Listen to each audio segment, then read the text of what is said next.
Good morning બેટા. કેમ છો? હવે લગભગ સિલેબસ ક્લિયર, બરાબર ને? મોટાભાગના ચેપ્ટર પણ તૈયાર થઈ ગયા હશે, બધું ક્લિયર હશે.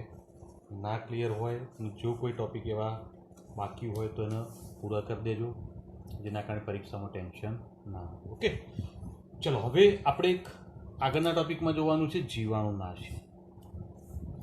કોને કહીશું જીવાણુનાશી? તો કાલે આપણે જોઈ ગયા હતા એની અંદર શું હતું બેટા? તો અહીંયા આગળ પ્રતિજીવીઓ શબ્દ હતો. કાલનો શબ્દ યાદ કરીએ. પ્રતિજીવીઓનો મતલબ કે શરીરની અંદર રહેલા બેક્ટેરિયા, વાયરસ કે ફૂગ જેવા સૂક્ષ્મજીવોનો નાશ કરવા માટે જે વપરાય છે એ પ્રતિજીવીઓ છે. ઓકે બેટા, તો એ પ્રતિજીવીઓ છે. કમ્પ્લીટ. પરંતુ અહીંયા આગળ ક્લિયર કર્યું છે બેટા કે શરીરના બહારના ભાગની અંદર કોઈ સૂક્ષ્મજીવો જે છે, બરાબર, એ ત્યારે વૃદ્ધિ વિકાસ કરતા હોય તેનો નાશ કરવા માટે જીવાણુનાશી વપરાય. મતલબ કે કોઈ ઘા પડ્યો હોય, કોઈ ભાગ કપાઈ ગયો છે, ચાંદા પડી ગયા છે અને એની ચામડી જે છે એટલા ભાગવાળી રોગગ્રસ્ત બની ગઈ હોય, ત્યાં આગળ પાક પરનું ઇન્ફેક્શન થઈ ગયું હોય, તો એનો નાશ કરવા માટે જીવાણુનાશી વપરાય. બરાબર. અને એના માટે જે જીવાણુનાશી વપરાય છે એમાં શું આવશે બેટા? ફ્યુરાસીન છે. બરાબર, કે જે સોફ્રામાઇસિન તરીકે આપણે એને ઓળખી શકીએ છીએ. તો એ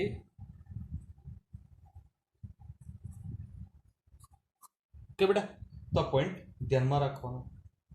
હવે આવા જીવાણુનાશી જે છે ને, મેં કહ્યું એમ કે બહારની સપાટી અથવા ચામડીવાળા ભાગમાં જ લગાવવામાં આવે છે.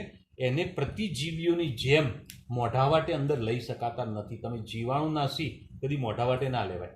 તમારે હાથ ઉપર કંઈક વાગ્યું છે, બરાબર, ઘા પડ્યો છે, તો એને રૂઝાવો હોય તો તમે સોફ્રામાઇસિન લગાવશો. સોફ્રામાઇસિનની ટ્યુબ કંઈ ચાટવાના નથી. ઓકે બેટા, મોઢા વાટે એને લઈ શકાય નહીં. ઓકે, તો આ જે છે જીવાણુનાશી છે.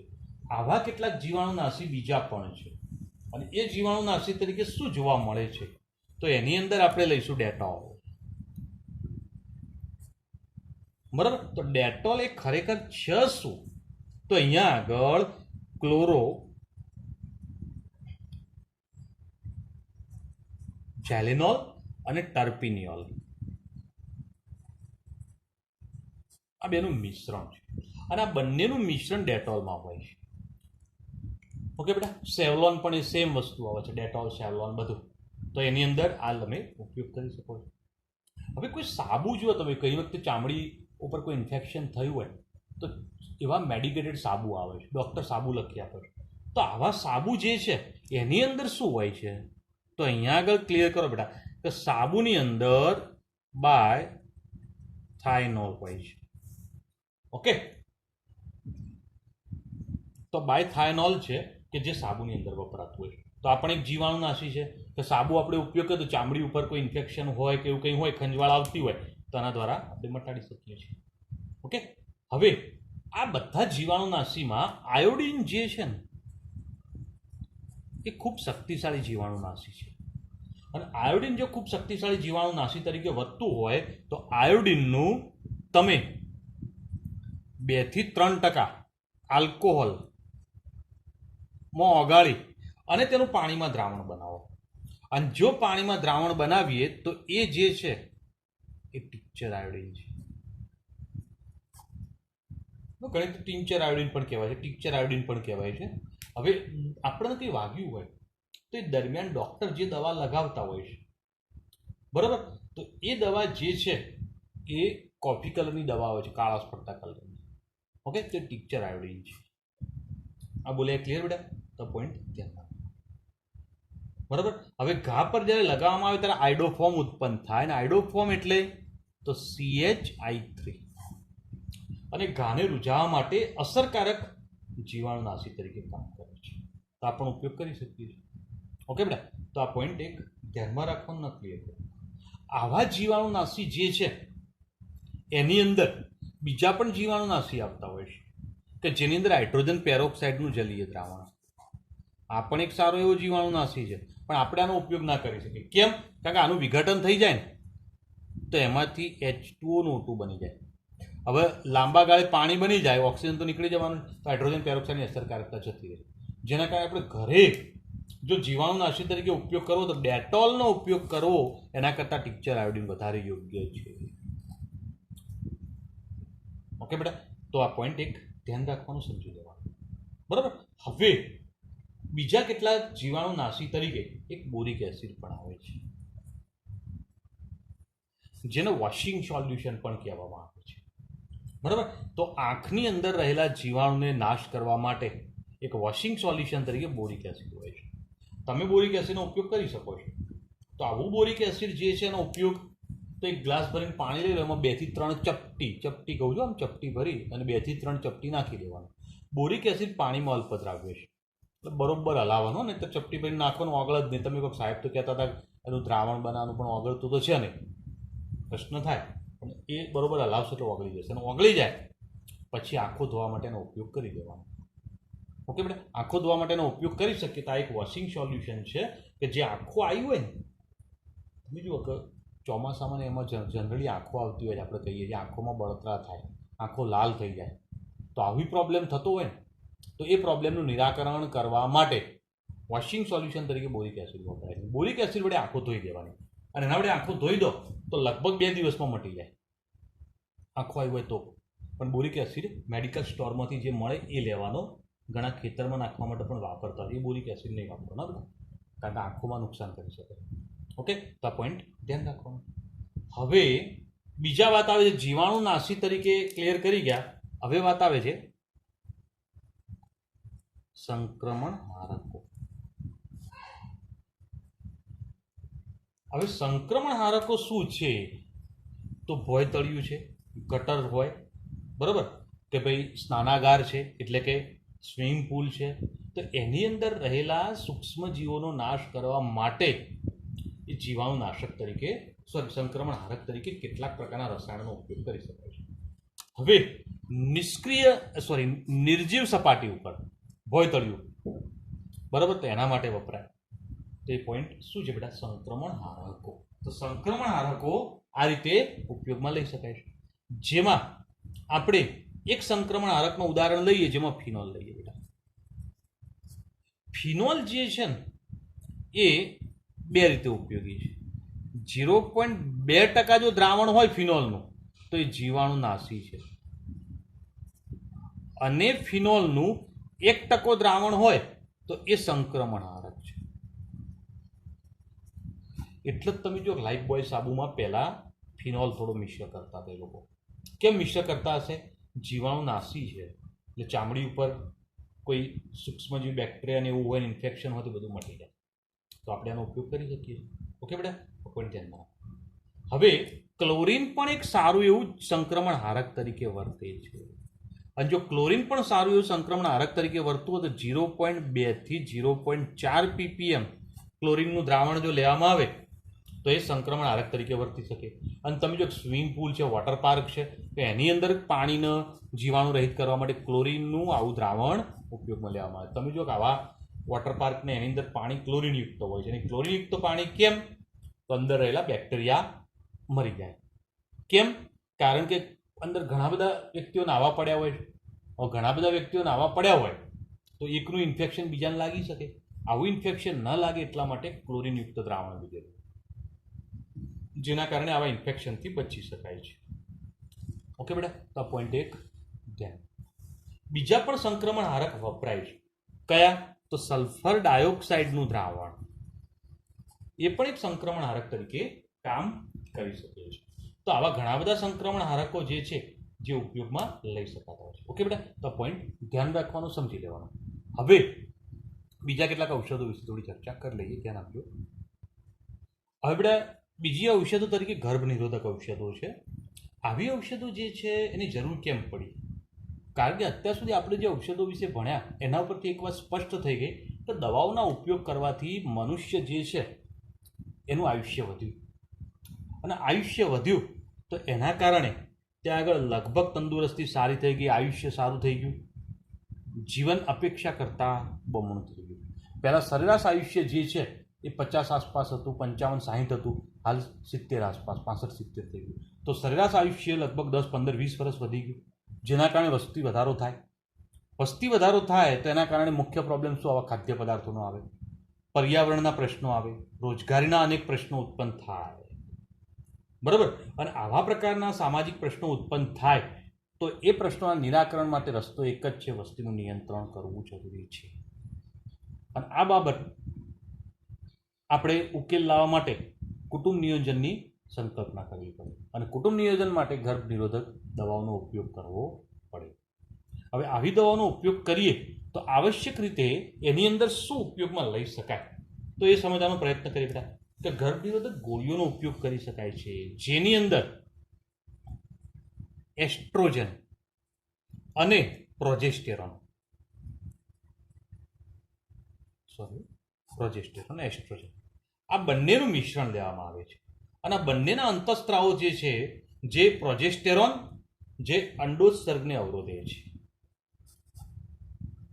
સમજે બેટા, જે અંડકોષ ઉત્પન્ન થતા હોય અને એના પછી ફલનની ક્રિયા થાય તો એ અંડકોષને જ પ્રોજેસ્ટેરોન અવરોધી દે છે. બરાબર. તો અહીંયા આગળ આપણે આ ક્લિયર કરી શકીએ છીએ. સંશ્લેષિત પ્રોજેસ્ટેરોન વ્યુત્પન્નો કુદરતી રીતે પ્રોજેસ્ટેરોન કરતાં વધુ શક્તિશાળી હોય છે. બરાબર. અને જેના કારણે તેને અવરોધવા આના દ્વારા સરળ બનતા હોય છે. હવે નોરએથિન્ડ્રોન સંશ્લેષિત પ્રોજેસ્ટેરોન વ્યુત્પન્ન છે અને એ વ્યાપક રીતે ગર્ભ નિરોધકમાં વપરાય છે. નોરએથિન્ડ્રોન અને નોરએથિન્ડ્રોન અંદર વપરાય તો એના કારણે ત્યાં આગળ શું કરી શકાય બેટા, તો અહીંયા આગળ અંડોત્સર્ગી ઉત્સર્જનને અટકાવી શકાય છે.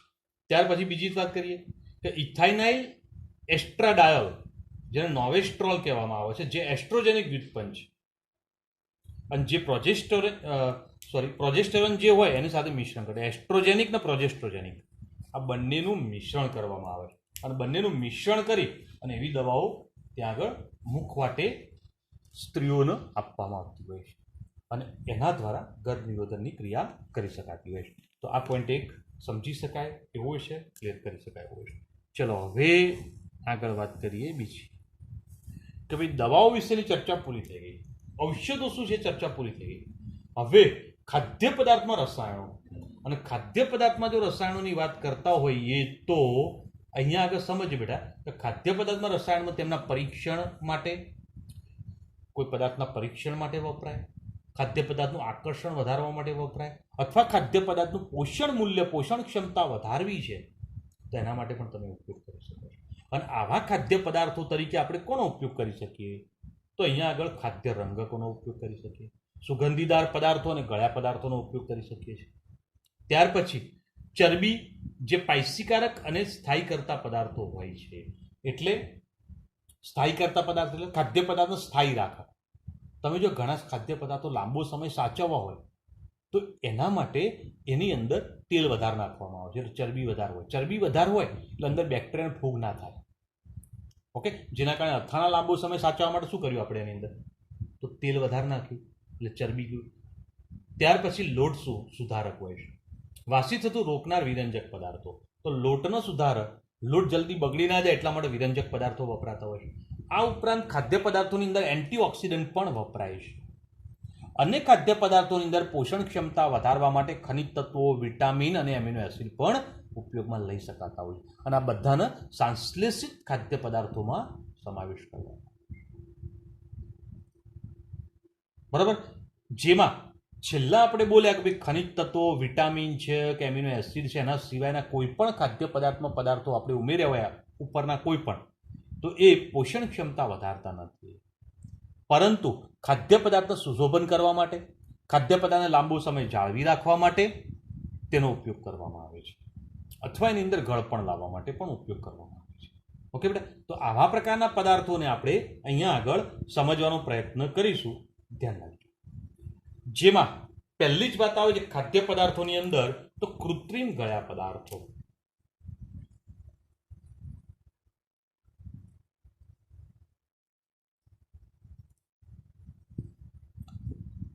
કૃત્રિમ રીતે ગળ્યા પદાર્થો. કુદરતી ગળ્યા પદાર્થોમાં તો શું છે બેટા, સુક્રોઝ છે, ખાંડ છે. ખાંડ એક કુદરતી પદાર્થ છે અને કુદરતી રીતે આપણને પ્રાપ્ત થાય છે, શેરડીમાંથી આપણે મેળવી શકીએ છીએ. બરાબર. તો એ કુદરતી ગળ્યા પદાર્થ તરીકે શું છે, સુક્રોઝ છે. પણ સુક્રોઝની અંદર એક મોટી મુશ્કેલી છે કે એ કેલેરી વધારે પ્રમાણમાં આપે છે, અને જેના કારણે કેલેરી આપણા શરીરમાં સંગ્રહ પામે, તો એ કેલેરી સંગ્રહ પામે તો એના કારણે શું થાય બેટા, તો વજનમાં વધારો કરે. ત્યાર પછી ગ્લુકોઝ સ્વરૂપે જો સંગ્રહ પામે તો ડાયાબિટીસમાં પણ વધારો કરે છે. ઓકે, અને જેના કારણે આપણને લાંબા ગાળાની હાનિકારક અસરો થતી હોય છે સુક્રોતની. પણ કેટલાક કૃત્રિમ ગળ્યા પદાર્થો એવા છે કે જે સુક્રોતની અવેજીમાં આપણે વાપરી શકીએ છીએ. બરાબર, તો અહીંયા આગળ બેન્ઝીમાઇડ, તો ઓર્થોસલ્ફોબેન્ઝીમાઇડ જે છે ને એવો એક સંશ્લેષિત ગળ્યો પદાર્થ છે જેને આપણે સેકેરિન પણ કહીશું. બરાબર, તો આપણે સંશ્લેષિત ગળ્યા પદાર્થોની અંદર પહેલી જ વાત કરીશું સેકેરિનની. કદાચ નામ પણ તમે સાંભળ્યું હશે. ઓકે બેટા, તો સેકેરિન એક સંશ્લેષિત ગળ્યો પદાર્થ છે. આ પોઈન્ટ ધ્યાનમાં રાખો. આ સેકેરિન જે ખાંડ કરતા લગભગ 550 ગણો વધારે ગળ્યો છે. બરાબર, 1 કિલો સેકેરિન લો અને 550 કિલો ખાંડ લો ને બેનું ગળપણ સરખું થાય. હવે વિચાર કરો, 1 કિલો સેકેરિન 550 કિલો ખાંડ, 5.5 બોરી ખાંડ નાખો કોઈ ટાંકીમાં અને 1 કિલો સેકેરિન નાખો અને બંનેનું દ્રાવણ ચાખો તો બેનું ગળપણ સરખું જ હોય. બરાબર, ખૂબ જ ગળપણ હોય છે આમાં. તો આપણે આ ક્લિયર કરી શકીએ. સેકેરિન કદાચ તમે જુઓ અને એનો ઉપયોગ વિચારો ને તો એક કણ સેકેરિનનો લો ને, ખાંડ જેવો જ હોય, ક્રિસ્ટલ જ હોય છે ખાંડ જેવા. એ તમે ચાખો ને એક આખો કણ તો તમને કડવો લાગશે, કડવાશ લાગશે એની અંદર. બરાબર, પણ જો વધારે પ્રમાણમાં પાણીમાં નાખવામાં આવે ને તો ગળપણ લાગે. એમનેમ એકલો કણ મોઢામાં મૂકશો તો કડવો લાગશે. ઓકે બેટા, તો મતલબ આ પોઈન્ટ ધ્યાનમાં રાખો. હવે સૌથી લોકપ્રિય કૃત્રિમ ગળ્યો પદાર્થ હતો સેકેરિન છે. બરાબર, તો અહીંયા આગળ તેનો ઉપયોગ થયો, જ્યારથી તેની શોધ થઈ ત્યારથી તેનો ઉપયોગ ગળ્યા પદાર્થ તરીકે કરવામાં આવે છે. કોન્સ્ટન્ટ એનો ઉપયોગ હાલ પણ ચાલુ છે. અને 1879માં એની શોધ થઈ હતી. વિચારો, બરાબર, ત્યારથી અત્યાર સુધી હજુ પણ સેકેરિન વપરાય છે.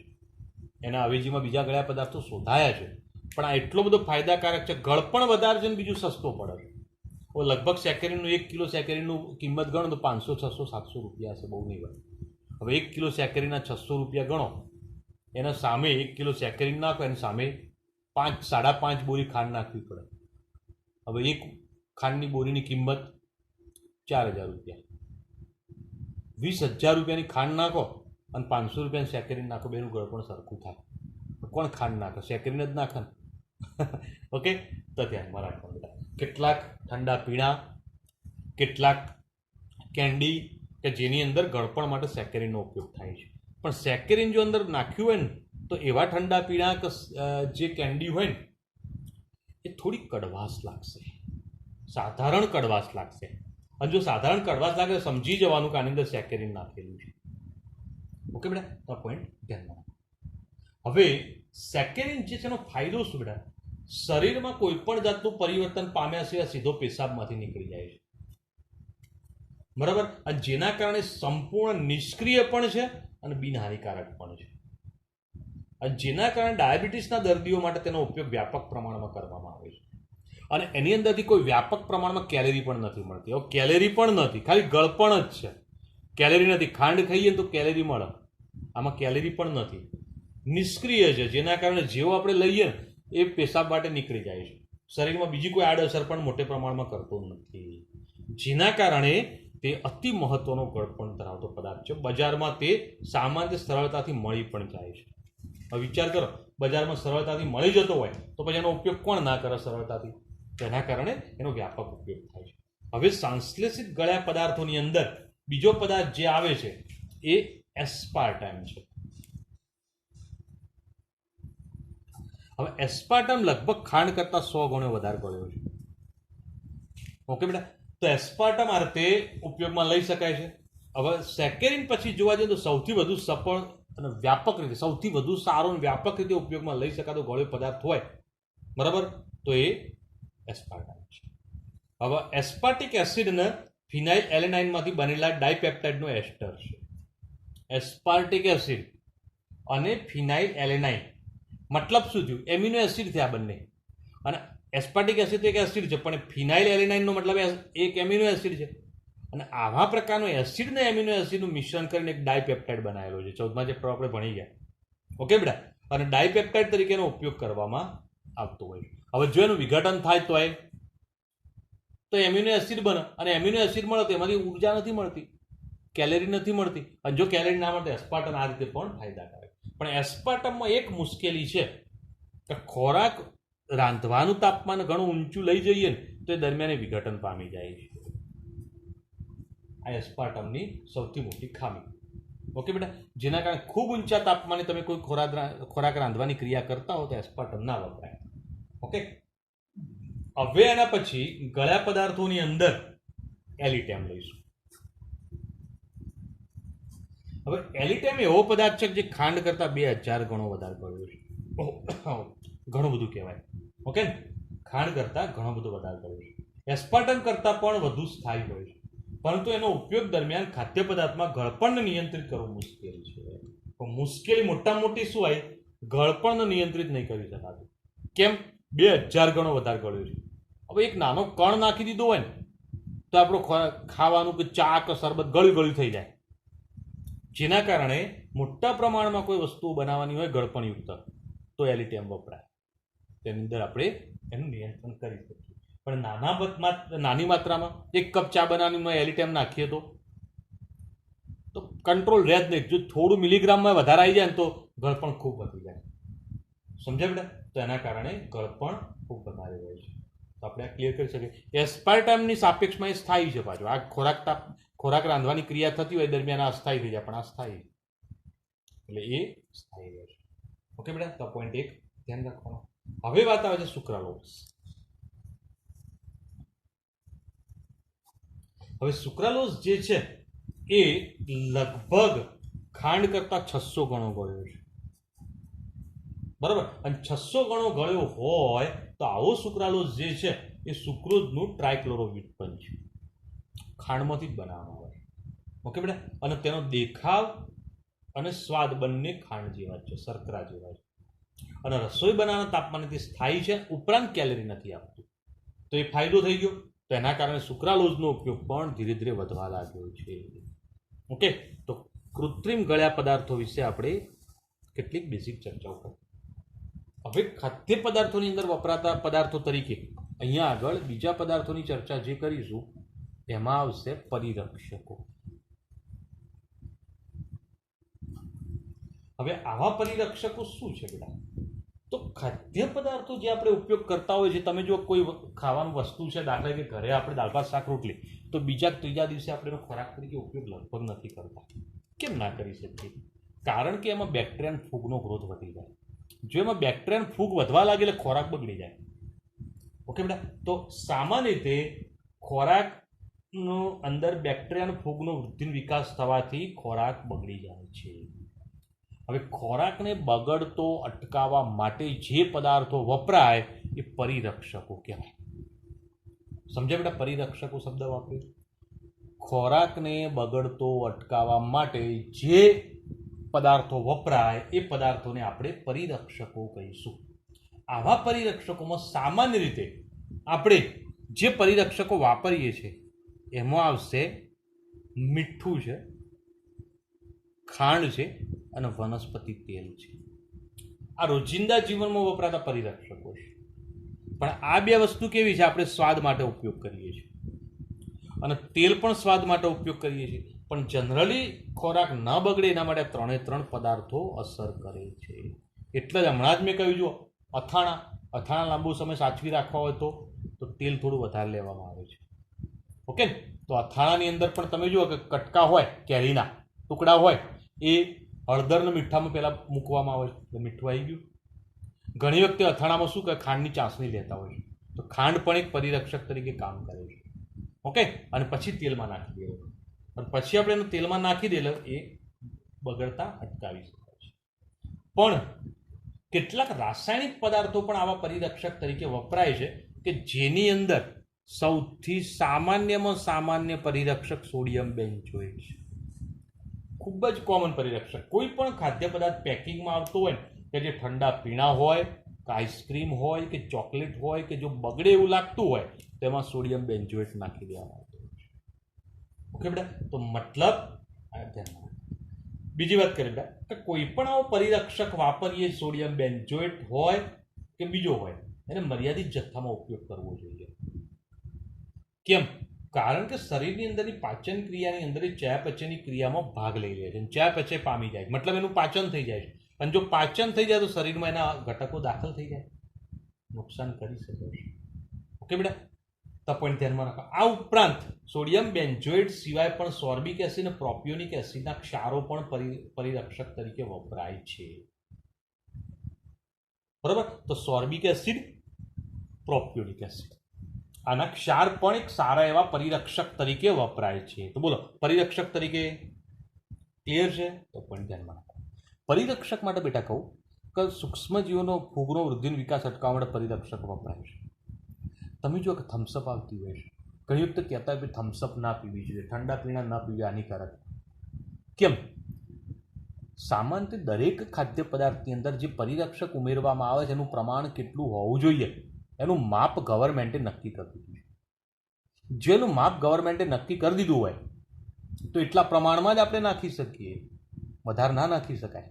હવે આવા ઠંડા પીણા જે હોય, હવે સામાન્ય બોટલમાં પાણી ભરી રાખો તમે, અને પાણી બોટલમાં ભરી રાખો, બહાર પડ્યું રાખો, એ પાણી આપણે 2 દિવસ પછી નહીં પીએ. જો અઠવાડિયા પછી પાણીની બોટલ ખોલીશું તો એમાં સ્મેલ આવતી હશે. કેમ આવું થાય બેટા? કારણ કે અંદર ફૂગ અને બેક્ટેરિયાનો ગ્રોથ વધવા લાગે. તો અઠવાડિયું એક બોટલમાં ભરેલું પાણી જો આપણે નથી પીતા તો 2-2, 3-3, 4-4 મહિના સુધી થમ્સઅપની બોટલમાં થમ્સઅપ ભરેલી હોય અને આપણે પી જઈએ છીએ. કશું વિચારતા નથી, જોતા નથી. કેમ? 4 મહિના સુધી અંદર ભરેલું લિક્વિડ બગડતું નહીં હોય? તો એ ન બગડે એટલા માટે અંદર પરિરક્ષક નાખતા હોય છે. પણ આ કંપનીવાળા ગવર્મેન્ટે નક્કી કરેલા માપ કરતાં પરિરક્ષકોનો જથ્થો થોડો વધારે નાખે છે. થોડો એટલે 2 ગણો, 3 ગણો. પરિરક્ષકનો જથ્થો 2-3 ગણો નાખે. જે પરિરક્ષક બેક્ટેરિયન ફૂગને મારવા માટે અસર કરતા હોય, બેક્ટેરિયન ફૂગને હાનિકારક અસર કરતા હોય, તેની થોડી અસર તો આપણા ઉપર ઝેરી થાય ને, બની શકે છે ને. તો મતલબ વધારે માત્રામાં જો લાંબો સમય સુધી આવા ઠંડા પીણાનો ઉપયોગ કોન્સ્ટન્ટ કરતા રહીએ તો એની અંદર નાખેલા પરિરક્ષકો લાંબા ગાળે આપણને હાનિકારક અસર કરે છે, ઘણી બધી બીમારીઓ આપણા અંદર દાખલ કરે છે. ઓકે બેટા, તો જેના કારણે પરિરક્ષકનો ઉપયોગ એક મર્યાદિત માત્રામાં કરવો જોઈએ. આ બાબત ધ્યાનમાં. હવે ખાદ્ય પદાર્થોની અંદર આગળની વાત આવે છે એન્ટીઓક્સિડન્ટ. કયા લઈશું બેટા?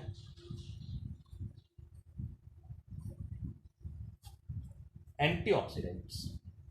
હવે એન્ટીઓક્સિડન્ટ શું છે? તો ખાદ્ય પદાર્થો જે આપણે બનાવતા હોય અથવા પેકિંગમાં હોય તો એની અંદર ઉમેરવામાં આવતા પદાર્થો તરીકે એન્ટીઓક્સિડન્ટ પણ નાખવામાં આવતા હોય છે. કેમ? દાખલા તરીકે એક સાદી સરળ વાત કરીએ કે આ ખાદ્ય પદાર્થ છે.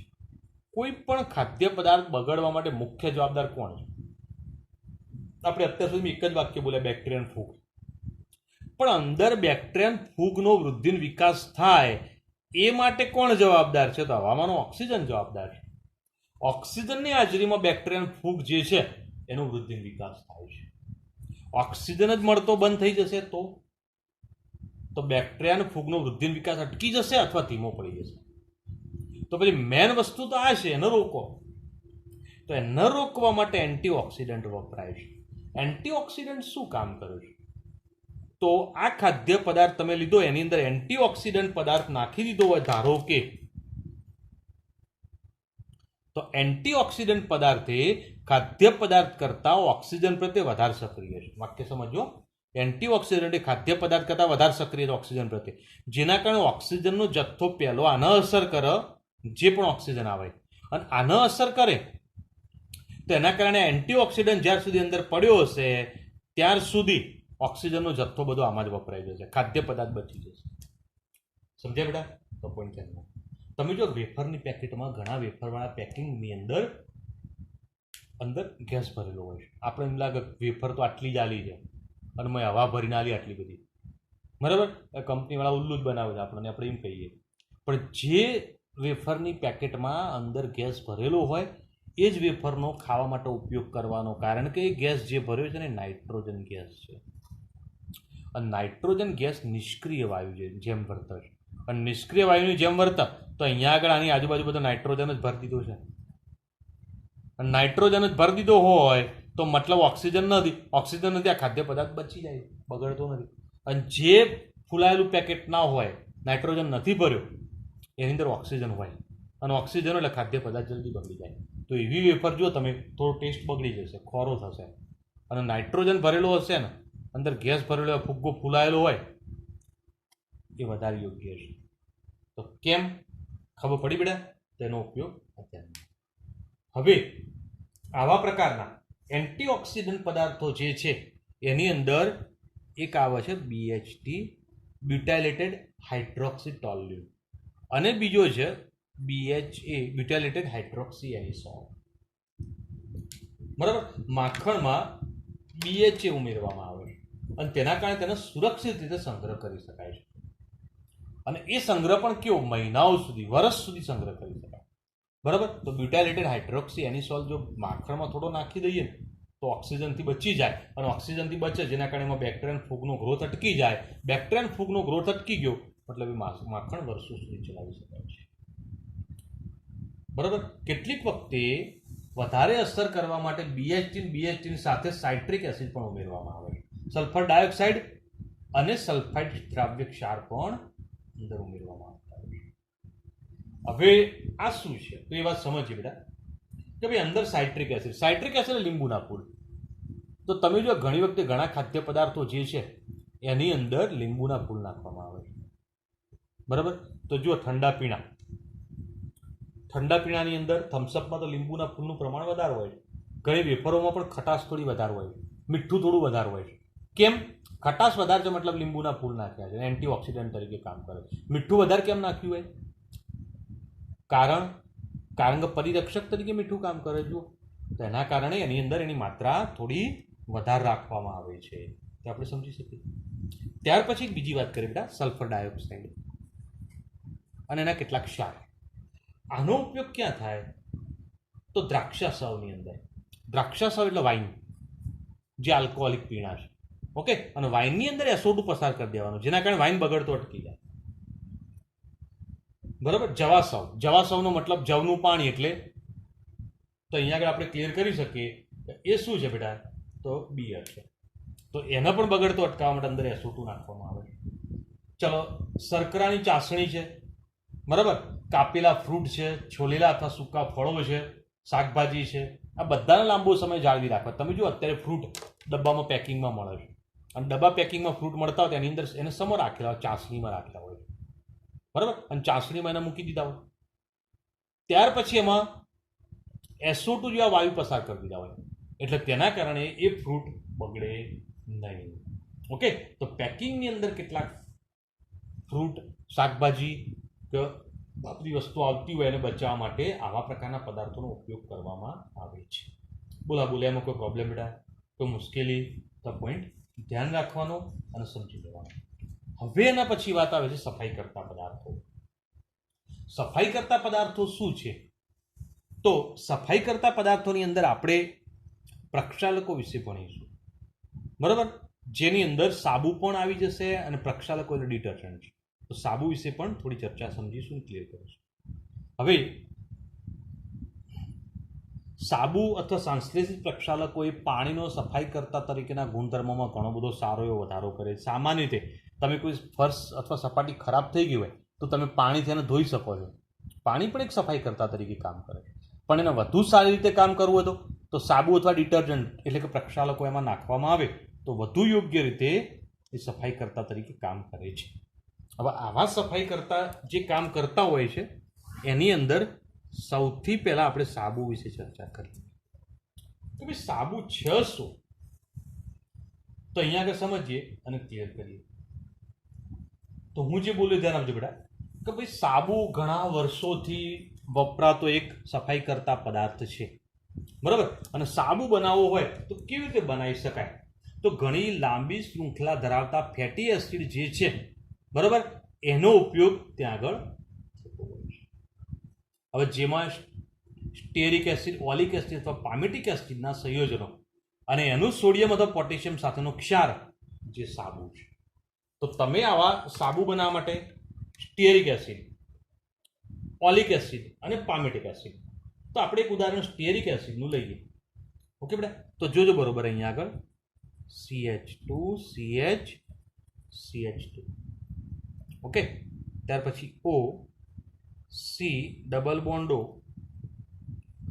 C17H, ત્યાર પછી અહીંયા આગળ O C double bond O C17H35, O C double bond O C17H35. આ શું બન્યું બેટા? સ્ટીયરિક એસિડ છે, બરાબર, જેને ચરબીજ એસિડ પણ કહેવામાં આવે છે, ગ્લિસરાઇલ એસ્ટર પણ કહેવામાં આવે છે. હવે આ ગ્લિસરાઇલ એસ્ટર જેની અંદર તમે NaOH નાખી દો, હવે આ ચરબી છે, તેલ છે. હવે કોઈ પણ વનસ્પતિ તેલ હોય અથવા પ્રાણી ચરબી હોય, પ્રાણીઓનું તેલ હોય, એ તેલની અંદર NaOH નાખી દો. એમાં NaOH નાખી અને આ બંનેના મિશ્રણનો ઉકાળો. બંનેના મિશ્રણને તમે ઉકાળશો, ખૂબ ઊંચા તાપમાને ગરમ કરશો, તો એ દરમિયાન શું થશે બેટા? તો એને સમજવા માટે પ્રયત્ન કરીએ કે ભાઈ આ C વાળો ભાગ છે ને, એની સાથે આનું સોડિયમ જોડાઈ જશે. તો શું થઈ ગયું? C17H35 C વાળો ઓકે બેટા, એની સાથે અહીંયા સોડિયમ આવી જશે. પ્લસ આ જે NaOH નો સોડિયમ ત્યાં ગયેલો OH વધ્યો ને, એ OH અહીંયા જોડે જવા 3 સોડિયમ વપરાય. ખબર પડી? 3 જગ્યાએ જોડાય. અને આ બાજુ શું વધ્યું? તો CH2CH તો OH અને OH જો 3 વખત જોડાય 3 OH આવી ગયા. ઓકે, અને આ નિપજ તમને 3, અને આ સોડિયમ સ્ટીયરેટ કહેવાય. આ સ્ટીયરિક એસિડ છે અને આને સોડિયમ સ્ટીયરેટ કહેવાય, સાબુનો મુખ્ય ઘટક. ઓકે બેટા, 5મા ચેપ્ટરમાં વાત કરી ગયા હતા આની. હવે આ ગ્લિસરીન છે અથવા ગ્લિસરોલ છે. કોઈ મુશ્કેલ બેટા બોલે એમાં? તો સાબુ જે છે શું છે? તો અહીંયા આગળ જે બોલ્યા એમાં કોઈ પ્રોબ્લેમ? તો ચરબી છે, તેલ છે, જે ફેટી એસિડના ગ્લિસરાઇલ એસ્ટર છે, અને એની સોડિયમ હાઇડ્રોક્સાઇડ અથવા પોટેશિયમ હાઇડ્રોક્સાઇડ અહીંયા KOH લઈ શકો. જો KOH લો તો એની જગ્યાએ K આવે, બરાબર. અને આ બંનેનું મિશ્રણ ગરમ કરો તો આપણે બોલ્યા સાબુનીકરણની ક્રિયા થઈને સાબુનો મુખ્ય ઘટક સોડિયમ સ્ટીયરેટ પ્રાપ્ત થાય છે, બરાબર. તો અહીંયા આગળ આખી પ્રક્રિયામાં ફેટી એસિડના એસ્ટર જળ વિભાજન પામે છે અને પ્રાપ્ત થયેલો સાબુ જે છે આપણને કલીલ સ્વરૂપે મળે છે. ઓકે, અને એકઠો કરી લેવામાં આવે છે અને તેની અંદર સોડિયમ ક્લોરાઇડ ઉમેરીને એને અવક્ષેપિત કરી દેવામાં આવે છે. મતલબ થોડા પ્રમાણમાં જો અવક્ષેપ ના મળતા, જલ્દી છૂટો ના પડતો હોય તો NaCl નાખી દેવાનો અને એને છૂટો પાડી લેવાનો. સાબુ દૂર કર્યા પછી એમાં ગ્લિસરોલ રહી જાય તો વિભાગીય નિસ્યંદન દ્વારા ગ્લિસરોલ કાઢી લેવામાં આવે. અને ગ્લિસરીન અથવા ગ્લિસરોલની થોડી માત્રામાં જરૂર પડતી હોય અને સાબુ જો સોફ્ટ બનાવવો હોય તો ગ્લિસરીન અંદર રાખી લેવામાં આવે.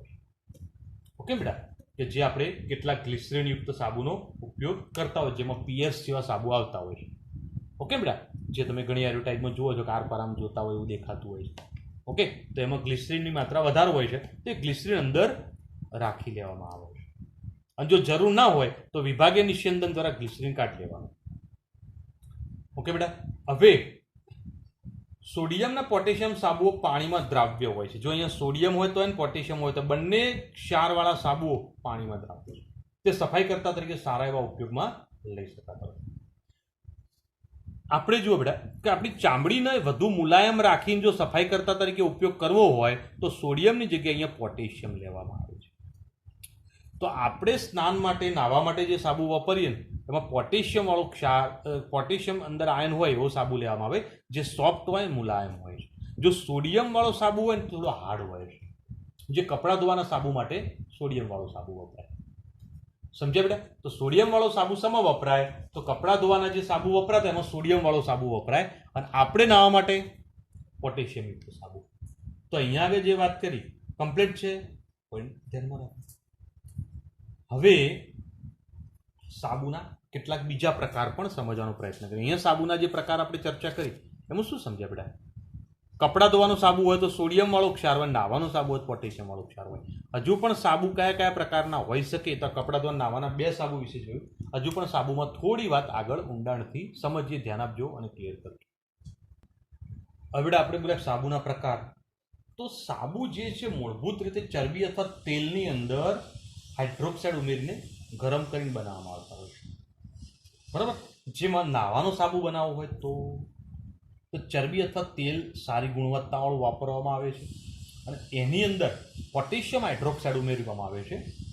આ રીતે આખી પ્રક્રિયા દરમિયાન સાબુ બની જાય પછી વધારાનું KOH કાઢી લેવામાં આવે છે. જો KOH રહી જાય તો ચામડી ઉપર બળતરા ઉત્પન્ન કરે છે. જો કપડાં ધોવાના સાબુ, ઘણા સાબુ છે એનો ઉપયોગ કરતા હોય તો હાથમાં છાલા પડી જતા હોય, સાબુ વાપરવાથી બળતરા થતી હોય. કેમ? કારણ કંપનીવાળા ધ્યાન નહીં રાખતા, એનએઓએચ કાઢતા જ નથી. જે થોડો એનએઓએચ રહી ગયો એમને એમ જવા દે છે અને એમને એમ એનએઓએચ જવા દે એટલે એનએઓએચ અંદર રહી ગયો હોય એ શું કરે? હાથમાં ચાંદા પાડી દે, બળતરા કરે. બરાબર. પણ નાવાના સાબુમાં આવું ના ચાલે, એટલે KOH કાઢવો જ પડે. ઓકે બેટા. તો સારી ગુણવત્તાવાળું નાવાનું સાબુ ત્યારે જ બની શકે. ઓકે. હવે એને વધુ આકર્ષક બનાવવું હોય છે તો એની અંદર સુગંધી પદાર્થો અને રંગ નાખવામાં આવે છે. નાવાના સાબુ અલગ અલગ રંગના બની શકે છે તો સુગંધી પદાર્થો નાખવામાં આવે. તો કપડાં ધોવાના સાબુમાં પણ અત્યારે તો એવું થઈ ગયું છે, રંગ અને સુગંધીદાર પદાર્થો ઘણા બધા નાખતા હોય છે. ઓકે બેટા, આ પોઈન્ટ ધ્યાનમાં. હવે પાણીમાં તરતા રહે તેવા સાબુ બનાવવા માટે તે કઠિન બને તે પહેલાં આવાના નાના નાના પરપોટા અંદર દાખલ કરી દેવામાં આવતા હોય છે, જેના કારણે પાણીમાં ડૂબે નહીં, પાણીમાં તરતા રહે એવા સાબુ બની જતા હોય છે. બરાબર. તો શું કર્યું બેટા? એમાં હવાના નાના પરપોટા બની એટલે કલીલ બની ગયું કહેવાય એકદમ. ઓકે. ત્યાર પછી પારદર્શક સાબુ બનાવવો હોય તો કોઈ પણ સાબુ, આપણે મેં નાનું કીધું કે સાબુ પારદર્શક છે, પીએસ સાબુ. તો એ પારદર્શક છે તો કેવી રીતે બને? તો સાબુ બનાવવાની ક્રિયા થઈ ગઈ હોય એ પછી એમાં આલ્કોહોલ નાખી દેવામાં આવે અને આલ્કોહોલ નાખીને પછી સાબુને ઘન અવસ્થામાં લઈ જવામાં આવે. ઓકે. અને આ દરમિયાન વધારાનો આલ્કોહોલ પડી રહ્યો તેને બાષ્પીભવન કરીને કાઢી દેવામાં આવે છે. તો સાબુ તૈયાર થઈ ગયો. ઓકે. અને આવો સાબુ થોડો આરપાર દેખી શકાય એવો બની ગયો છે. ત્યાર પછી ઔષધીય સાબુ બનાવવો હોય તો ઔષધીય સાબુ ઔષધીય ગુણ દાખલ કરવા માટે તેમાં ઔષધીય પદાર્થો ઉમેરવામાં આવે છે. ઓકે બેટા, આ પોઈન્ટ ધ્યાન રાખવાનો અને સમજી લેવાનો.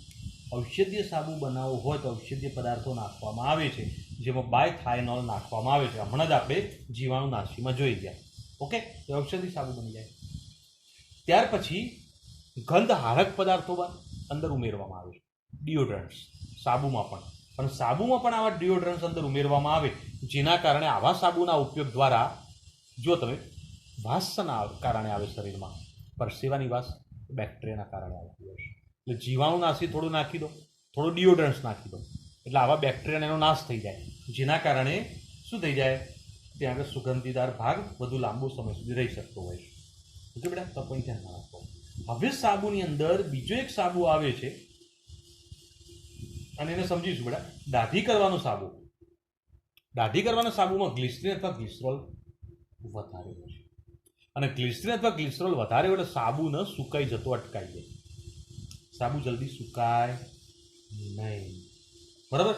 આવા સાબુ બનાવવા માટે તેની અંદર બનાવતી વખતે થોડું રોઝિન નાખી દેવામાં આવે છે. અને રોઝિન એક ગુંદર જેવો પદાર્થ છે અને જે રોઝિન નાખવાથી સોડિયમ રોઝિનેટ બને છે અને સોડિયમ રોઝિનેટ બની જાય તો ફીણ વધારે ઉત્પન્ન કરે. તો દાઢી કરવાનો સાબુ ઉપયોગ કરતા તો ફીણ વધારે થવું જોઈએ, સીધી વાત છે. અને ફીણ વધારે ઉત્પન્ન થવા માટે રોઝિન નામનો ચિકાસવાળો ગુંદર જેવો પદાર્થ નાખવાનો. સોડિયમ રોઝિનેટ બને તો ફીણ વધારે ઉત્પન્ન કરે. ઓકે બેટા, તો આ પોઈન્ટ ધ્યાનમાં રાખવાનો. હવે ધોવાનો સાબુમાં પૂરક પદાર્થ તરીકે સોડિયમ રોઝિનેટ અંદર ઉપાય છે. ઓકે. સોડિયમ સિલિકેટ, બોરેક્સ અને સોડિયમ કાર્બોનેટ હોય છે અને આ બધા જ ધોવાના સાબુમાં ઉપયોગમાં લેવામાં આવે છે. કપડાં ધોવાના સાબુ હોય તો સોડિયમ રોઝિનેટ એટલે ફીણ વધારે કરે, સોડિયમ સિલિકેટ, બોરેક્સ અને સોડિયમ કાર્બોનેટ જે બધા સફાઈ કરતા પદાર્થો છે. ઓકે બેટા, આ પોઈન્ટ ધ્યાનમાં. હવે સાબુ જે છે એ સાબુની ચીરીઓ અથવા ચિપ્સ હોય એને પીગાયેલા સાબુના પાતળા સ્તરની અંદર ઠંડા નાળાકાર ઉપર ચડાવી દેવામાં આવે અને નાના ટુકડાઓ જે છે એની અંદર કોતરી બનાવી દેતા હોય, જેના કારણે દાણાદાર સાબુ તૈયાર થતો હોય છે. બરાબર. હવે આવો સાબુ પણ તૈયાર કરી દેવામાં આવે છે. તમે જો ઘણી વખતે સાબુ છે એની અંદર નાના નાના બીજા કલરના ટુકડા હોય છે. તો સાબુ જ્યારે એની પેસ્ટ તૈયાર થઈ હોય તો બીજા સાબુ જે તૈયાર પહેલેથી જ કરી દીધું હોય અને એના નાના ટુકડા અંદર નાખી દેવાના અને પછી સાબુ સૂકવી દેવાનો. તેના કારણે એનો ઘન અવસ્થા પ્રાપ્ત થાય તો એની અંદર શું થાય? અંદર એના ટુકડા આવી જાય. બરાબર. સાબુ પાવડર ઘસીને સફાઈ કરવા માટે સાબુનો ઘર્ષણકારક જેવા હલકા પથ્થરનો ભૂકો અને ઝીણી રેત, સોડિયમ કાર્બોનેટ, ટ્રાયસોડિયમ ફોસ્ફેટ પણ ઉમેરવામાં આવે છે. બરાબર. તો અહીંયા આગળ કેટલાક આવા સાબુ પણ બનાવવામાં આવે છે જેની અંદર બિલ્ડર સાબુ. બિલ્ડર સાબુ એટલે હાથમાં બિલ્ડર જે ઉપયોગ કરતા હોય એની અંદર શું હોય, સિમેન્ટ લાગ્યો હોય, કચરો લાગ્યો હોય, માટી લાગ્યો હોય, બધું લાગ્યું હોય મકાનનું બાંધકામ માટે, અને આ બધું લાગી ગયું હોય તો એ દરમિયાન સાબુ જે છે એનો સફાઈ કરતા માટે ઉપયોગ કરવો હોય તો સાબુ જે બન્યો હોય એની અંદર હલકા નાના ઝીણા પથ્થરનો ભૂકો, ઝીણી રેતી, સોડિયમ કાર્બોનેટ, આ બધું અંદર ટ્રાયસોડિયમ ફોસ્ફેટ, આ બધું મિશ્રણ કરી દેવામાં આવે. બરાબર. આ પોઈન્ટ ધ્યાનમાં રાખો. તો સાબુ સફાઈ કરતા તરીકે ઉપયોગ કરતા હોય તો એ સફાઈ કરતા તરીકે કેવી રીતે ઉપયોગ કરે તો એની ચર્ચા આપણે ક્યાં કરી ગયા બેટા? 5મા ચેપ્ટરમાં. કમ્પ્લીટ ને? આ પોઈન્ટ ધ્યાન રાખો. હવે વાત આગળ આવે છે તો સાબુ શા માટે કઠિન પાણીમાં કાર્ય નથી કરી શકતા? તો ધ્યાન આપો બેટા કે ભાઈ કઠિન પાણી એટલે શું છે? આપણે 11માં ભણી ગયા Ca2+ ને Mg2+ ના ક્ષાર અંદર હોય છે, અને જો Ca2+ ને Mg2+ ના ક્ષાર કઠિન પાણીમાં હોય તો સાબુ શું છે? સોડિયમનો ક્ષાર છે. હમણાં જ આપણે જોઈ ગયા. જો સાબુ સોડિયમનો ક્ષાર હોય તો હવે જો તમે કઠિન પાણી લીધું હોય તો એમાં શું હોય? કેલ્શિયમ અથવા મેગ્નેશિયમનો ક્ષાર હોય. ધારો કે કેલ્શિયમનો ક્ષાર, કેલ્શિયમ ક્લોરાઇડ, કેલ્શિયમ સલ્ફેટ ગમે તે લઈ શકો છો. આની અંદરનો કેલ્શિયમ અહીંયા દાખલ થઈ જાય. જો કેલ્શિયમ અહીંયા દાખલ થાય તો C17H35COO ટ્વાઇસ નું Ca. કેમ આવું લખ્યું બેટા? કારણ કેલ્શિયમ +2 છે અને સોડિયમ +1 છે. તો સોડિયમ નીકળે અને કેલ્શિયમ દાખલ થતા ઋણાયન 2 લગાવવા પડે તમારે. ઓકે ને? તો જોડાઈ ગયા. સોડિયમ જે છે આ ક્લોરીન સાથે જોડીને NaCl બનાવશે. તો ઋણાયન ડબલ કરવા માટે અહીંયા 2 વડે ગુણો, સોડિયમ 2 અને 2 ક્લોરીન એટલે અહીંયા 2 વડે ગુણો. તો આ જે બની ગયું ને એક આ સોડિયમ સ્ટીઅરેટ, તો આ કેલ્શિયમ સ્ટીઅરેટ છે. કેલ્શિયમ સ્ટીઅરેટ ફીણ ઉત્પન્ન નથી કરી શકતો. બરાબર. તો શું થાય? આ કેલ્શિયમ સ્ટીઅરેટ બન્યો હોય અને તમે એવા સાબુની અંદર હાથ આમ ઘસો તો સફેદ સફેદ ફોદા થઈ જશે, મતલબ સાબુ આખો વેસ્ટ થઈ ગયો. બરાબર. જેના કારણે આનો મતલબ કે સાબુનો વ્યય થાય છે. તમે હાથમાં ચોક હોય ને, ચોક આપણે બોર્ડમાં લખવાનો ચોક, એ થોડું હાથમાં લગાવી દો અને પછી પાણી થોડું ભીનું, હાથ ભીના કરી તો સાબુ ઘસવાની ટ્રાય કરો. ફીણ નહીં વળો. ઘસો તો ફીણ વળશે જ નહીં. સફેદ સફેદ અવક્ષેપ આવી ગયા ને હાથમાં એવું થઈ જશે. તો કોના કારણે આ બની જાય? એટલા કારણે. તો સાબુનો વ્યય થયો. બરાબર. તો આ પોઈન્ટ આપણે ક્લિયર કરી શકીએ છીએ. હવે સાબુનો આ રીતે ધોલાઈ માટે કે સફાઈ કરતા માટે ઉપયોગ કરતા હોઈએ ત્યારે શું થાય? તો અહીંયા આગળ કઠિન પાણીમાં અડચણ ઉત્પન્ન કરે છે. જે કપડાના રેસા ઉપર ચોંટી જાય છે અને એના ઉપર કાયમ માટે આ ભાગ ચોંટી જતો હોય છે. બરાબર. જો અહીંયા આગળ કોઈ સાબુનો ઉપયોગ કરતા હોય, શેમ્પૂનો ઉપયોગ કરતા હોય, એની અંદર આવા સફાઈ કરતામાં જો આવો કેલ્શિયમ હોય તો વાળની અંદર પણ ચોંટી જાય, અને વાળની અંદર એની સપાટી પર આ ભાગ ચોંટી જાય તો કાયમી ચોંટી જાય એટલે વાળની અંદર શું થઈ જાય બેટા? એની ચમક જતી જાય. ઓકે. તો એના કારણે કઠિન પાણી આ રીતે પણ નુકસાન કરી શકે છે. તો કપડાને પણ ખરાબ કરી શકે, કપડા ઉપર પણ ચોંટી જાય, કપડાને પણ ખરાબ કરીને, રેસા ખરાબ કરીને શાઇનિંગ જતી રહે છે અને રંગ આછા થઈ જાય છે. બરાબર. તો આ રીતે આપણે આનો સમજી શકીએ છીએ. ત્યાર પછી બીજી વાત કરીએ બેટા, આ ધ્યાનમાં રાખજો. બરાબર. કે ભાઈ હવે આ સાબુની આ મુશ્કેલીને દૂર કરવા માટે પ્રક્ષાલકો આવ્યા, અને પ્રક્ષાલકો એટલે ડિટર્જન્ટ છે. અને આવા ડિટર્જન્ટ જે છે એ બધા સફાઈ કરતા તરીકેના ગુણધર્મો પણ ધરાવે છે અને કઠણ પાણી, નરમ પાણી બંને પ્રકારના પાણીમાં કામ કરે છે. ઓકે. તો મતલબ ફાયદો છે. કેટલાક પ્રક્ષાલકો એવા છે કે બરફનું ઠંડુ પાણી હોય ને અને બરફ સાથે પણ એ પ્રક્ષાલક તરીકે ફીણ ઉત્પન્ન કરી શકે. તો મતલબ આવા સારા એવા ગુણધર્મો ધરાવતા આવા પ્રક્ષાલકો વિશે આપણે ચર્ચા કરીશું, સમજીશું. ધ્યાન આપજો બેટા. હવે બેટા ઋણાયનિક પ્રક્ષાલકો જોઈશું, ધનાયનિક પ્રક્ષાલકો પણ જોઈશું, બિનાયનિક પ્રક્ષાલકો પણ જોઈશું. બરાબર. તો 3 પ્રકારના પ્રક્ષાલકો. પેલા ઋણાયનિક પ્રક્ષાલકો કેવા છે? બરાબર. તો એ લાંબી શૃંખલા ધરાવતા સલ્ફોનેટ પ્રકારના ભાગ હોય છે. અને એ કેવી રીતે બને? તો આલ્કોહોલ અથવા હાઇડ્રોકાર્બન જે છે બરાબર, આલ્કોહોલ અથવા હાઇડ્રોકાર્બનની સલ્ફ્યુરિક એસિડ સાથે પ્રક્રિયા કરવામાં આવે છે અને સલ્ફ્યુરિક એસિડ સાથે પ્રક્રિયા કરવાથી એના આલ્કાઇલ બનાવો, બરાબર, અને આલ્કલી વડે તટસ્થ કરી દો, આલ્કલાઇન બનાવી દો. એટલે આલ્કલી વડે તટસ્થ કરો તો એના કારણે ઋણાયનિક પ્રક્ષાલક તૈયાર થાય છે. હવે આ ઋણાયનિક પ્રક્ષાલક તૈયાર કરવા માટે આપણે શું બોલે બેટા? આલ્કોહોલ અથવા હાઇડ્રોકાર્બન લીધો, જેમાં આલ્કોહોલ તરીકે તો CH3 CH2 10 CH2OH, બરાબર.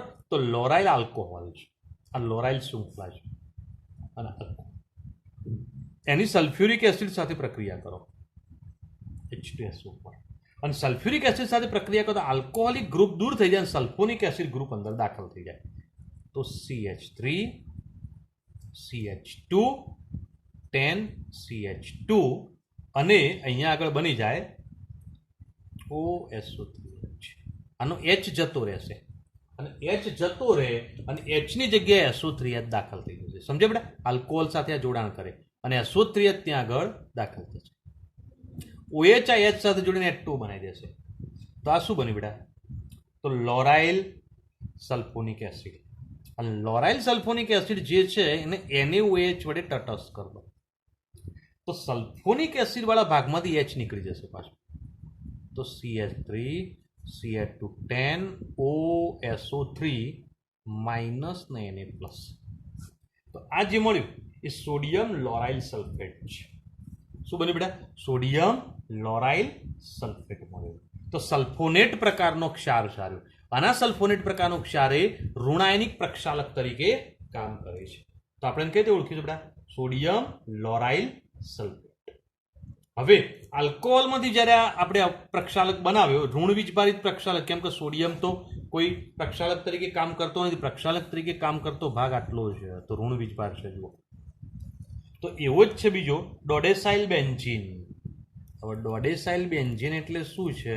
તો અહીંયા આગળ આપણે આ રીતે લઈશું. ઓકે, પેલાના જેમ જ હાઇડ્રોકાર્બનની સલ્ફ્યુરિક એસિડ સાથે પ્રક્રિયા. તો CH3 CH2 11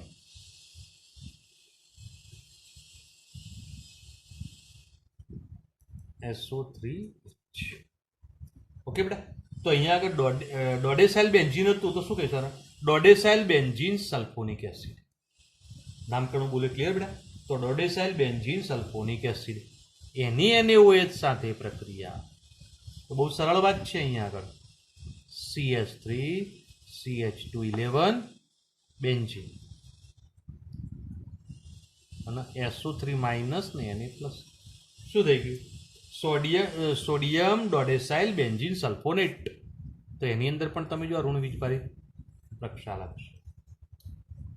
ઓકે, અને ઋણ વીજભારિત પ્રક્ષાલકમાં મુખ્ય ભાગ ઋણ વીજભાર છે, જેના કારણે સફાઈ કરતા પદાર્થ તરીકે આવો ઋણ વીજભાર વાળો ભાગ અસર કરે છે. બરાબર? તો આલ્કાઇલ બેન્ઝીન સલ્ફોનેટ વાળો ભાગ, આલ્કાઇલ બેન્ઝીન સલ્ફોનેટ વાળો આ ભાગ છે એ ઋણ વીજભારિત પ્રક્ષાલક તરીકે ખૂબ જ અગત્યનો છે. તો આ પોઈન્ટ ધ્યાનમાં રાખો. હવે ઘરગથ્થુ વપરાશની અંદર સફાઈ કરતા તરીકે તેનો ઉપયોગ કરવામાં આવે છે અને ઋણ વીજભારિત પ્રક્ષાલકોનો ઉપયોગ ટૂથપેસ્ટમાં પણ કરવામાં આવે છે. ટૂથપેસ્ટની અંદર જે ફીણ વળે છે અને એ ફીણ શું છે? તો આ છે. બોલો, ક્લિયર છે? તો ઋણ વીજભારિત પ્રક્ષાલક વિશે આપણે ચર્ચા સમજી ગયા. ધ્યાન રાખજો. હવે આગળ હવે બેટા ધન વીજભારિત પ્રક્ષાલકો. તો ધન વીજભારિત પ્રક્ષાલકો શું છે? તો કોઈ પણ એમાઇન સંયોજનોના એસિટેટ હોય અને તેમના ક્લોરાઇડ અને બ્રોમાઇડ જે ઋણાયનો છે એના સાથેના ચતુર્થક ક્ષારો છે. હવે ધ્યાન આપજો બેટા કે ધન વીજભાર વાળી આવી લાંબી શૃંખલાઓ જે જોવા મળતી હોય છે એમાં નાઇટ્રોજન પરમાણુ ધન વીજભાર હોય છે સામાન્ય રીતે. નાઇટ્રોજન પરમાણુ ધન વીજભારિત હોય તો ધન વીજભારિત પ્રક્ષાલક આ રીતે તૈયાર થતા હોય છે, જેમાં સિટાઇલ ટ્રાઇમિથાઇલ એમોનિયમ બ્રોમાઇડ એ ખૂબ જ જાણીતો ધન વીજભારિત પ્રક્ષાલક છે કે જે આવું છે. જોજો, CH3 CH215 and CH3 CH3 C.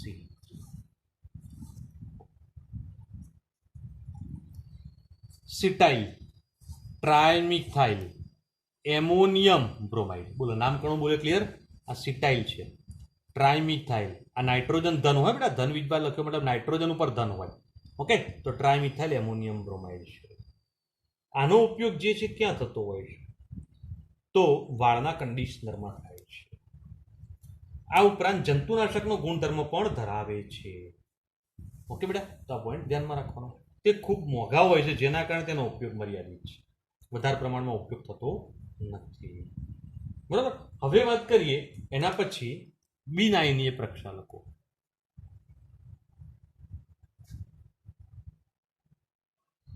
મતલબ આ પ્રક્ષાલકો કોઈ વીજભાર ધરાવતા નથી, વીજભાર વગરના છે.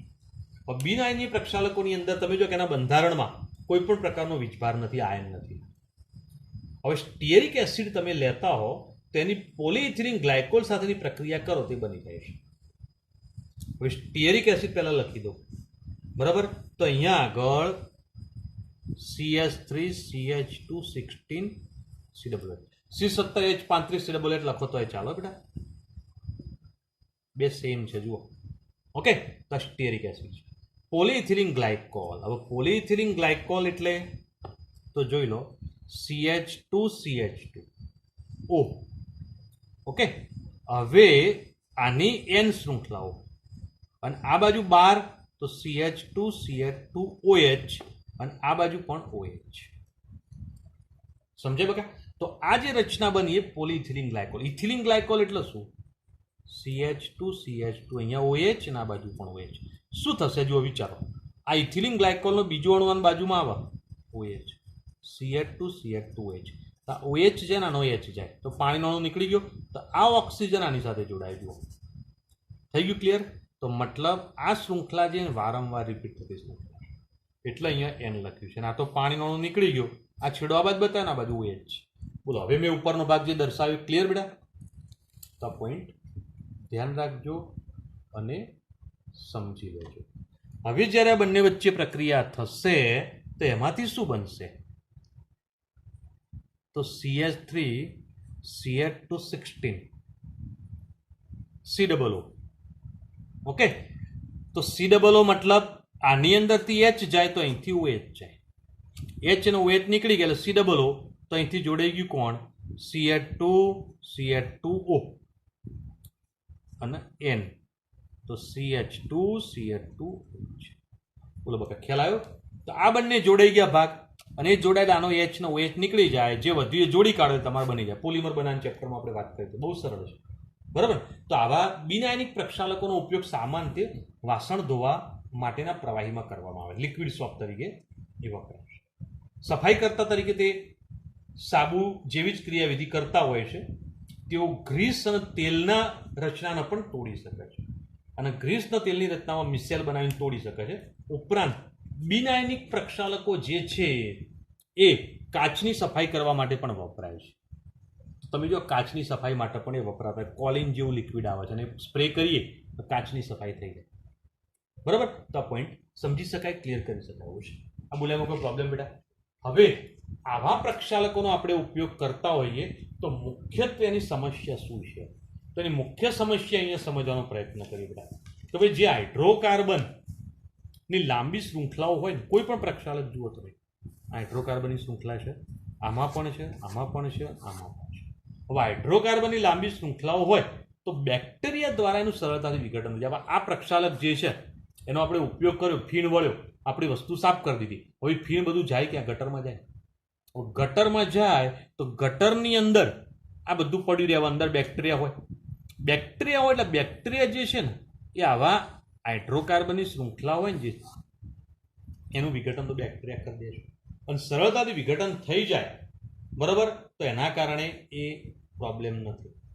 પણ વિઘટન ધીમું હોય તો તેઓ એકત્ર થતા જાય, અને નદી નાળામાં કે તળાવની અંદર આવો કચરો ભેગો થાય. બેક્ટેરિયા અંદર હોય ને ફટાફટ વિઘટન કરતા હોય તો કોઈ પ્રોબ્લેમ જ નથી, બરાબર, તરત જ નિકાલ થઈ જાય. પણ મુશ્કેલી આવી આવે, બરાબર, તો નદી નાળાની અંદર તળાવની અંદર ગંદકી ઉત્પન્ન થશે. આ સુએજ ઉપચાર ક્રિયા પછી પાણીમાં જોવા મળે છે, અને નદી તળાવ કે ઝરણાની અંદર ફીણ ઉત્પન્ન કરે છે. તમે જુઓ ઘણી નદી વહેતી હોય, ઘણા તળાવ હોય, અંદર ફીણ ઉત્પન્ન થાય છે. કોના કારણે? આ બધાના કારણે. તેથી પાણી પ્રદૂષિત થાય છે. અને હાઇડ્રોકાર્બનની શૃંખલાનું નિયંત્રણ કરવામાં આવે અને ઓછામાં ઓછી શૃંખલા ટૂંકી રાખવામાં આવે દ્વારા તેના કારણે હાનિકારક અસરો બચાવી શકાય. કેમ? આટલી લાંબી શૃંખલાને તોડવા માટે બેક્ટેરિયાને વધારે મહેનત કરવી પડે. સીધી સાદી સરળ વાત છે બેટા. ઓકે, અને બેક્ટેરિયાને વધારે મહેનત કરવી પડે અને જો શૃંખલા ટૂંકી હોય તો બેક્ટેરિયા સરળતા તોડી કાઢે, તો ત્યાં આગળ ઓછી શૃંખલામાં સરળતાથી વિઘટન થઈ શકે છે. બરાબર. અને બિન શૃંખલાયુક્ત જૈવ વિઘટનીય અને વધુ સરળ પ્રકારના પ્રક્ષાલકો જો વાપરવામાં આવે તો પ્રદૂષણ અટકાવી શકાય છે. અને એનાથી પણ મોટી મુશ્કેલી શું છે કે આ પ્રક્ષાલકો તો ચક્રીય છે. ચક્રીય હોય ને તો બેક્ટેરિયાને તોડી જ નહીં શકતા, એ ચક્ર તેમની જ રહેશે.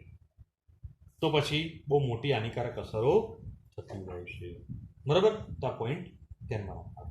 તો કેટલાક પ્રક્ષાલકો જે જૈવ વિઘટનીય છે, કેટલાક જૈવ અવિઘટનીય છે.